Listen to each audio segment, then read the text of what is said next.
আমরা প্রতিদিন হাত দিয়ে কত শত কাজ করি, তাই না? খাওয়া থেকে শুরু করে পোশাক পরা, লেখা থেকে রান্না করা, সবকিছুতেই আমাদের হাতের ভূমিকা অপরিহার্য। কিন্তু যদি জন্ম থেকেই এই দুটি হাত না থাকে, তখন কি জীবন থেমে যায়, নাকি অদম্য ইচ্ছাশক্তি দিয়ে তৈরি হয় নতুন এক পথ? আজ আমরা তেমনই এক অবিশ্বাস্য মানুষের গল্প শুনব, চীনের চেন জিফাং। 27 বছর বয়সে চেন যখন জন্ম নেয়, তার কোনো হাত ছিল না। তার বাবা মা হয়তো ভেবেছিলেন জীবনটা তার জন্য কঠিন হবে, কিন্তু চেন দেখিয়েছেন ইচ্ছা থাকলে কোনো বাধাই বড় নয়।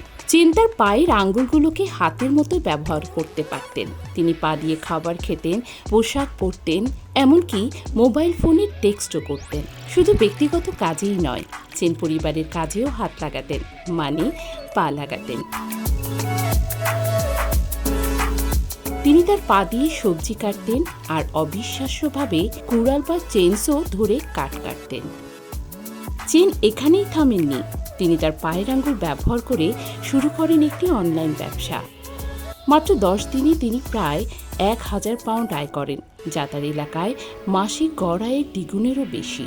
রাতের পর রাত জেগে তিনি গ্রাহকদের সেবা দিতেন, আর তার মা গর্বের সাথে বলতেন চেন সবার মতোই একটি সাধারণ জীবনযাপন করছেন।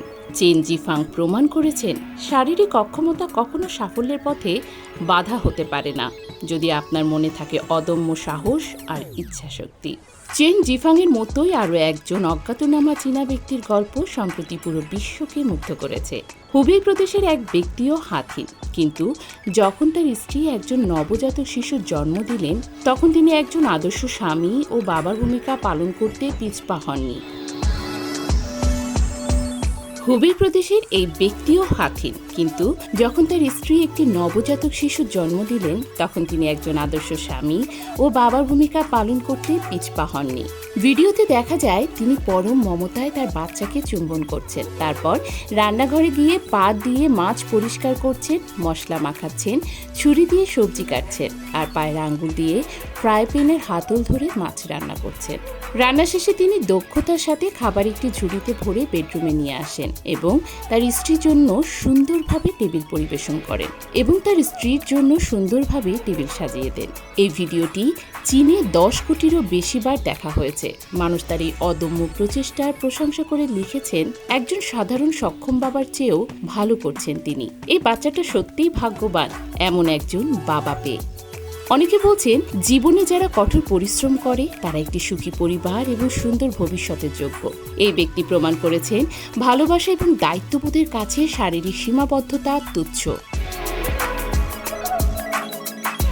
এই দুটি গল্প আমাদের মনে করিয়ে দেয় যে মানুষের ইচ্ছাশক্তি কতটা শক্তিশালী হতে পারে। তারা শারীরিক সীমাবদ্ধতাকে চ্যালেঞ্জ করে দেখিয়েছেন। শুধুমাত্র নিজেদের জন্য নয়, তাদের পরিবারের জন্য তারা সর্বোচ্চ চেষ্টা করতে পারেন। এরা শুধু শারীরিক প্রতিবন্ধতাকে হারাননি, তারা প্রমাণ করেছেন যে মন থেকে চাইলে যে কোনো লক্ষ্য অর্জন করা সম্ভব। এদের জীবন আমাদের সবার জন্য এক বিশাল অনুপ্রেরণা।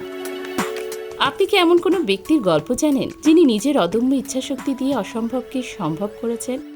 আমাদের কমেন্ট বক্সে জানাতে ভুলবেন না। যদি এই ভিডিওটি আপনাকে অনুপ্রাণিত করে থাকে, তাহলে লাইক করুন, শেয়ার করুন।